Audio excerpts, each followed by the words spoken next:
Hello students, welcome to Edubanta WBCS। তো চলছিল আমার পলিটিক্স ঝুঁকেগা নেই সিরিজ। তো অলরেডি আমি ইউনিয়ন পার্লামেন্ট শুরু করে দিয়েছিলাম, আমার প্রাইম মিনিস্টার, কাউন্সিলর, মিনিস্টার শেষ হয়ে গেছিলো। তো ঠিক আছে, তো তারপর থেকে আমরা করছি একের পর এক।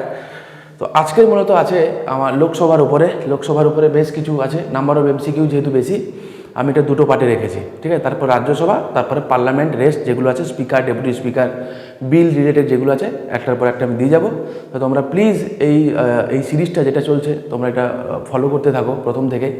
সামনে WBCS এর মেন্স আছে এবং প্রিলি আছে এবং অন্যান্য CGL সহ যে কোনো পরীক্ষায় যেখানে ইন্ডিয়ান পলিটি থেকে কোশ্চেন আসে তাদের জন্য কিন্তু হাই ভোল্টেজ ইম্পর্টেন্ট এবং কোয়ালিটি কোশ্চেন আমি রেখেছি। ঠিক আছে, আচ্ছা কি বলেছে দেখা যাক আজকে কোশ্চেনগুলো। কি বলছে, which one of the following is not correct with regard to the elections two the Lok Sabha. তো বলছে লোকসভার ইলেকশন সম্পর্কে কোনটা ঠিক নেই সেটা জানতে চেয়েছে। ঠিক আছে, বলছে the elections are on the basis of adult suffrage. Yes, যাদের বয়স 18 বছর প্লাস হয়ে গেছে তারা প্রত্যেকেই ভোট দিতে পারে। তোমরা জানো একটা সময় ছিল এটা 21 বছর by 61st constitution amendment act করে আমরা কি করেছি, এই ভোটদানের বয়সটা 21 থেকে কমিয়ে আমরা 18 করেছি। ওকে, মাথায় রেখো। Election commission is required to conduct the election. Yes, okay. তো ইলেকশন আমরা দেখবো আর্টিকেল 324 অনুযায়ী। তো ইলেকশন কমিশন কি করে, লোকসভার ইলেকশন করায়, রাজ্যসভার ইলেকশন করায়, লেজিসলেটিভ অ্যাসেম্বলি, লেজিসলেটিভ কাউন্সিলের ইলেকশন করায়, প্রেসিডেন্ট, ভাইস প্রেসিডেন্ট ইলেকশন করায়, বাট লোকাল সেলফ গভর্নমেন্টের ইলেকশন কিন্তু করায় না। ঠিক আছে, নেক্সট বলছে the electoral role are prepared under the direction and control of the president of India. না, একদমই ভুল আছে। ঠিক আছে, তো বলছে যে কোনটা ঠিক নেই। তো according to question C will be the answer. Next question, a candidate of Lok Sabha polls loses his security amount if he অথবা সি ডাজ নট গেট। তো বলছে একজন ব্যক্তি, যিনি মহিলা হোক বা পুরুষ, যিনি কিনা লোকসভা ইলেকশানে তিনি ভোটে দাঁড়িয়েছেন, তো তিনি একটা সিকিউরিটি মানি তাকে ডিপোজিট রাখতে হয়, প্রত্যেকেই রাখতে হয়।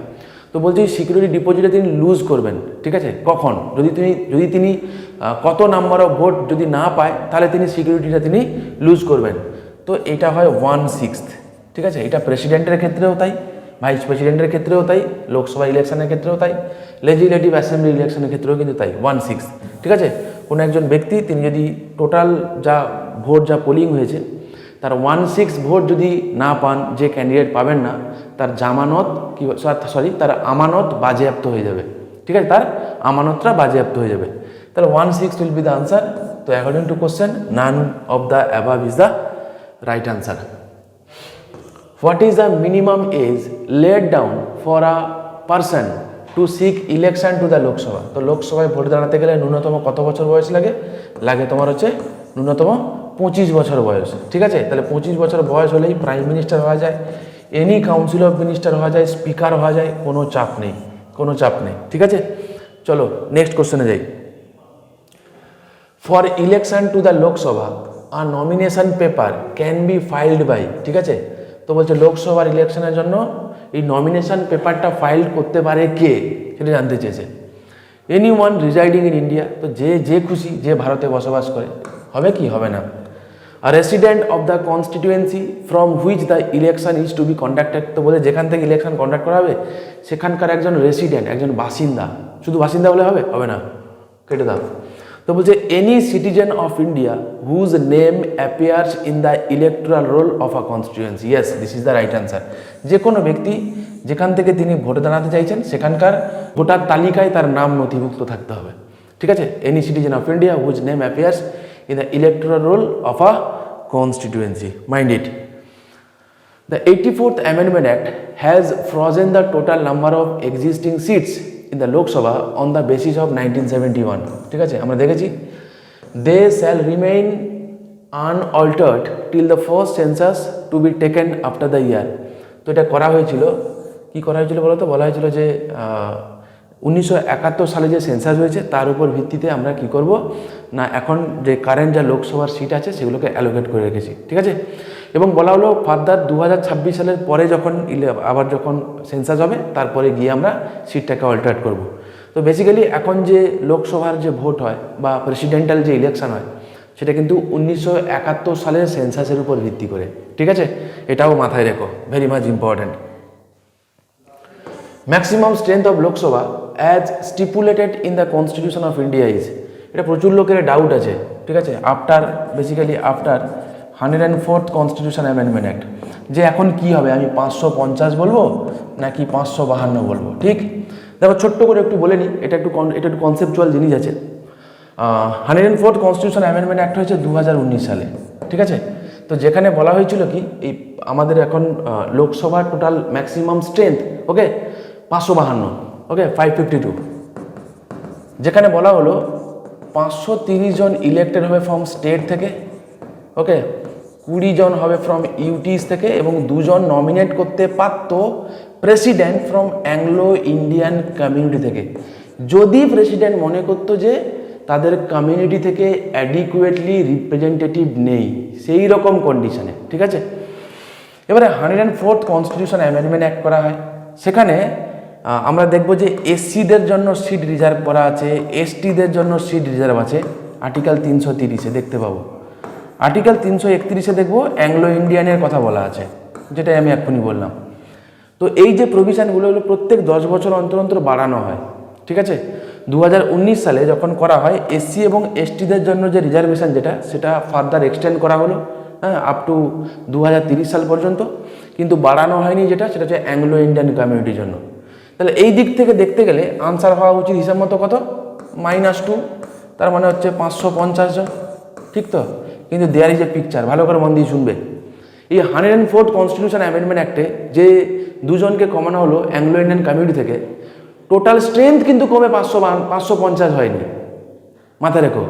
এইটা লোকসভা যে সাইট আছে, অফিসিয়াল সাইট, তোমরা চাইলে চেক করতে পারো, সেখানে গিয়ে দেখবে লেখা আছে যে এটা এফেক্ট হবে কারেন্ট লোকসভা যখন ডিজলভ হবে, মানে 2024 সালে, তারপর থেকে সেটা এফেক্ট হবে, বোঝা গেল তো। তারপরে এফেক্ট হবে, 2024 সালের পরে সেটা এফেক্ট লাগু হবে, সেটা 2024 সাল পর্যন্ত total strength of the Lok Sabha 552 হবে, ঠিক আছে, মাথায় রেখো।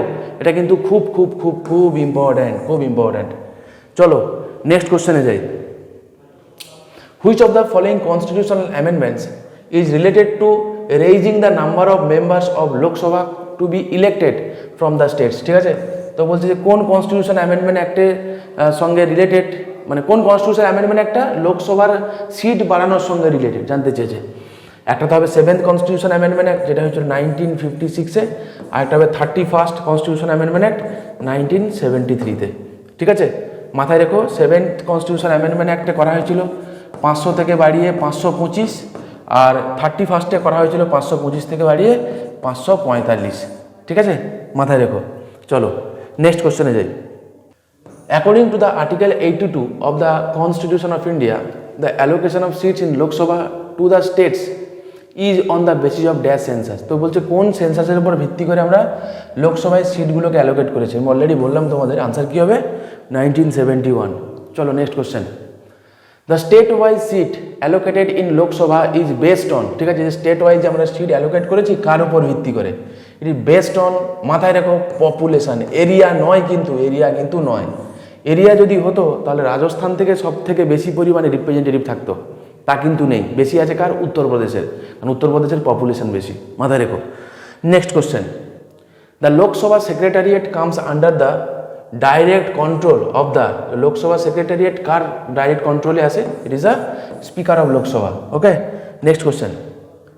হু holds power to appoint the nominees from Anglo Indian community in Lok Sabha. এটা ওয়ান্স আপন টাইম একটা জামানায় ছিল, বিফোর 104th কনস্টিটিউশন অ্যামেন্ডমেন্ট অ্যাক্টের কথা বলছি, 2019, ঠিক আছে, 2019। তো এটা কে করতে পারতো, president of India, it is the president of India. Article কত, আর্টিকেল 331। আর প্রত্যেকটা রাজ্যের স্টেট লেজিসলেটিভ অ্যাসেম্বলিতে একজন করে নমিনেট করতে পারতো গভর্নর, তার আর্টিকেল হচ্ছে আর্টিকেল 333। এটাও তাই, 1 সেকেন্ড, পারতো, এখন আর নেই। Next question. Before completing term Lok Sabha can be dissolved, ঠিক আছে। লোকসভা জেনারেলি লোকসভার টার্ম হয় 5 বছর, বাট 5 বছর থাকতেই হবে এমন কোনো কথা নেই। যতদিন তারা, মানে যে পার্টি মেজরিটি এনজয় করবে লোকসভাতে, যত বছর, ততদিন তো তারা থাকে ক্ষমতায়। তো যদি কখনো এরকম সময় হয় যে ডিজলভ করতে হলো, তাহলে ডিজলভ করতে পারে, কে করতে পারে, অবভিয়াসলি প্রেসিডেন্ট করবে, বাট একা একা কি করবে? অবভিয়াসলি একা করবে না, ঠিক আছে? এটা প্রেসিডেন্ট করবে on the recommendation of prime minister, on the recommendation of council of minister headed by prime minister. Okay, তো দেখ according to option D will be the right answer. Next question, session of Lok Sabha is called for at least, তো বলছে লোকসভার session at least কতবার হবে? হ্যাঁ, একটা বছরে। মাথায় রেখো, অ্যাকর্ডিং টু কনস্টিটিউশন আমরা বলেছি অ্যাটলিস্ট লোকসভার সেশন দুটো হতেই হবে। হ্যাঁ, নট দুটো হতেই হবে, এবং দুটো সেশনের মধ্যে যেন গ্যাপ যেন ম্যাক্সিমাম 6 মাসের বেশি না হয়। ওকে, সেদিক থেকে দেখতে গেলে দুটো কমপক্ষে। আর আমাদের কটা সেশন হয় কটা? 3খানা সেশন। একটা হচ্ছে বাজেট সেশন হয়, একটা হয় মনসুন সেশন, ঠিক আছে, মানে বাজেট সেশন, মনসুন সেশন, আর একটা হয় তোমার হচ্ছে উইন্টার সেশন। ওকে, এই 3খানা সেশন আমাদের হয়। ওকে, চলো নেক্সট কোয়েশ্চেন যাই। The quorum of Lok Sabha and Rajya Sabha is, তো জানো আমরা কোরাম মানে 1/10, ঠিক আছে, 1/10 of total membership. Next question, which one of the following is authorised to prorogue the session of the house of the people, তো who can prorogue the house, ঠিক আছে, প্রোরোগেশন হোক রেজলিউশন হোক, এটা একজনই ব্যক্তি করতে পারে, ইট is the president of India. চলো নেক্সট কোশ্চেনে যাই। দ্য টার্ম অফ লোকসভা, ওকে, লোকসভার টার্ম কি হতে পারে? বলছে ক্যানট বি এক্সটেন্ডেড, এটা হয় না। ক্যান বি এক্সটেন্ডেড, এটা বাড়ানো যায় ডিউরিং ন্যাশনাল এমার্জেন্সি। তাহলে can be extended by 1 year at a time, okay, during the proclamation of emergency. ভালো করে মন দিয়ে শুনে নাও, অ্যাট এ টাইম আমরা 1 বছর বাড়াবো করে, এনি নাম্বার অফ টাইম এটা হতে পারে। নট অনলি লোকসভা, এটা স্টেট লেজিসলেটিভ অ্যাসেম্বলিও হবে। It's also applicable to state legislative assembly. Okay, করে এটা এনি নাম্বার অফ টাইম বাড়াতে পারি। কিন্তু যদি এরকম হয় যে সামনের 6 মাসের মধ্যে এমার্জেন্সি সিজ টু অপারেট, এরকম হতে পারে, হ্যাঁ, তাহলে সেক্ষেত্রে আমরা কিন্তু আর এই টার্মটার ফার্দার বাড়াবো না, ঠিক আছে? তো আজকের এই ছিল মোটামুটি ডিসকাশন। তো নেক্সট দিন লোকসভার উপরে রিমেনিং যে কটা এমসিকিউ আছে, ইম্পর্টেন্ট এমসিকিউ, আমি ডিসকাস করে দেবো, ঠিক আছে? তো চলো, ভালো থেকো। যদি তোমাদের ভালো লেগে থাকে তো পারলে তোমরা কমেন্ট করো, ঠিক আছে? চলো দেখা হচ্ছে নেক্সট ভিডিওতে।